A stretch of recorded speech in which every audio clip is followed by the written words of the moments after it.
Hello and welcome to the Sensual Being podcast with myself, your host, Jolene Whiting. I have been a pole dance teacher for nearly 20 years. I'm also a yoga instructor, and my favourite pastimes are connecting to my own sensuality, connecting with the world, and connecting with animals as well.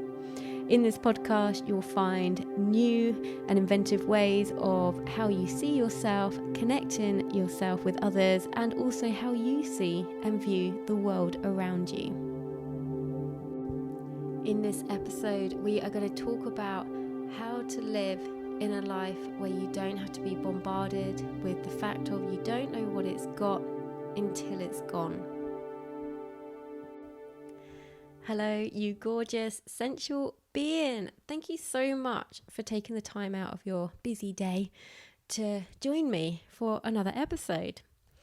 Today, I would like to talk to you about the difference between knowing and feeling. What do I mean by this? So, there's a lot of these things on this podcast that I'm talking to you about that you know. You do know, but do you always feel them? So vague. I feel like I've just got even more vague on you. I'm so sorry. But, so things like, let's have a look at you don't know what you've got until it's gone. That, everybody knows, everybody's heard that. Everybody knows. So if you live in a life of being complacent, thinking that you can do it later, thinking that you have tomorrow, living in a life of complacency can make us feel, will make us feel like we don't know what it's got until it's gone.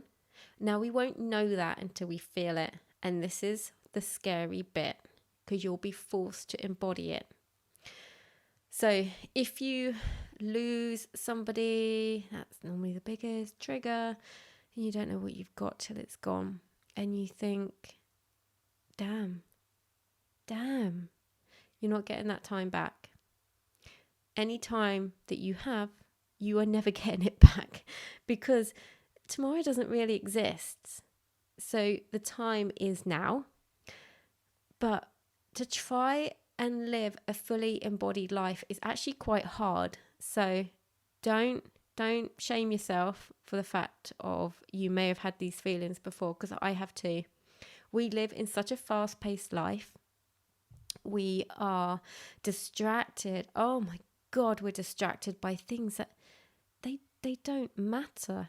I mean, you've heard it before, like when people are like, you know, on their deathbed and they don't say things like, I wish I did a bit more overtime. They don't say that. They say, I wish I had more time with my loved ones. I wish I followed my passion. They say things like that, you know? So, started off a bit deep. Sorry. Sorry, not sorry. So with this, it is quite a hard thing to think about. But rather than thinking about the doom and gloom, we are going to turn it around, because there is so much good stuff right in front of you all the time, every day. I promise there is.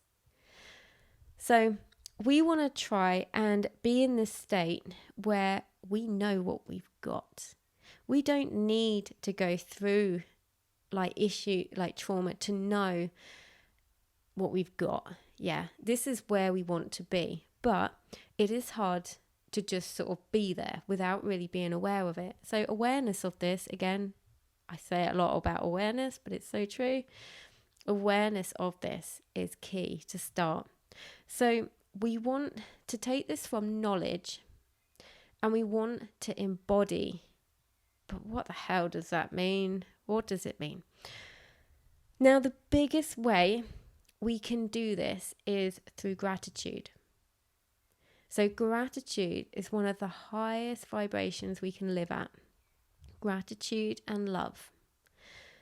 So we want to use more gratitude. Now, I strongly suggest, now I'm going to give you many ways to do this. To live in places of gratitude, you need to actually develop a practice, and you need to make it regular, make it routine, make it as routine as what you eat, what you drink. It's so key. It is the main key to all of this is gratitude. So personally, what I do is since 2013, I keep a little diary, and I like to write in it just before bed. I'll write 3-4 lines. It's not like a dear diary, this all happened today. It's not that. So I put things in there that I'm grateful for, that I appreciate, that made me laugh. And so I can look back years and sort of think from a couple of lines and remember exactly what happened that day. Now, some days are actually quite bad, like, because, it's life, things happen. There will always be something to be grateful for. You can even take this back real to basics and think, I'm grateful that I felt love. I am grateful that I can breathe without any restriction today. I'm grateful for my body and my legs and my arms and my fingers. I'm grateful for the heart that I've had ever since I was born. So this is how gratitude can work. So you might be thinking, oh, well, I'll be grateful when I pass my exam. No. Whilst, yes, brilliant when you pass your exam, but you have plenty of stuff to be grateful for now. So this is my way of doing it, by doing the diary. Now, you might do it in the morning. A lot of people really value starting off gratitude in the morning. You might write it down. You might not. You might set a gratitude alarm on your phone, and when it goes off, you've got to think 3 things that you're grateful for. You don't even have to write them down. But you just have to have it there as a regular thing to regularly do, to keep on top of this feeling, because life will run away with you. Runs away with me. To stay in the present moment, it's very hard because there's so much stuff that goes on. So never be upset by the fact that you've fallen into a bit of complacency. It's okay. You're human living in a modern world. We are distracted. They designed things to distract us. Yeah. So we've got to try and just remember gratitude and appreciation, and tell people that you're grateful for them. Tell people that you appreciate them. Tell them every day. It never gets old. Never gets old. But try and lead with gratitude in your life. When you're doing, when you do meditations, send gratitude out. Send gratitude out to people that you love, or send gratitude out even to people that you don't like or that give you a hard time, because you never know, those people having a hard time might actually need it. So there's so many ways of living with gratitude at the forefront of your mind. Now, when you do this, a switch will flick in you. Over some time, you do it regularly, and you'll be appreciating the air that you breathe, the fact that your life is a gift. You are a gift on this earth right now. You are a gift. And if it wasn't for you being here, life would be different. And it wouldn't be the same. It wouldn't be good.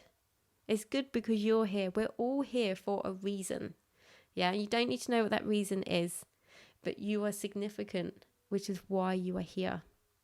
So we must not forget about gratitude. So that is the way to embody it. So to embody the feeling of not knowing what you've got until it's gone is to live a life of gratitude, and that way you will know what you've got every day. It doesn't have to go for you to know. And another one which helps with that and intention is to turn your expectation into appreciation. Honestly, that is one of my favorite intentions. I use it so much. But you do that and instantly you feel grateful. And that is huge. So I hope that's helped you today. I hope you got some little nuggets from it that's going to help you through your day, leading with gratitude. And as always, remember to lead through your life with your heart and to live with intention. Thank you so much for tuning in today. If you enjoyed this episode, please do share it with your friends and on social media. If you have the time to rate or review this podcast, I'd be ever so grateful. If you'd like to follow me on Instagram, you can find me at Jolene Sensual Being. The links to my YouTube and to sign up to my mailing list will be in the show notes as well. I look forward to speaking with you again very soon.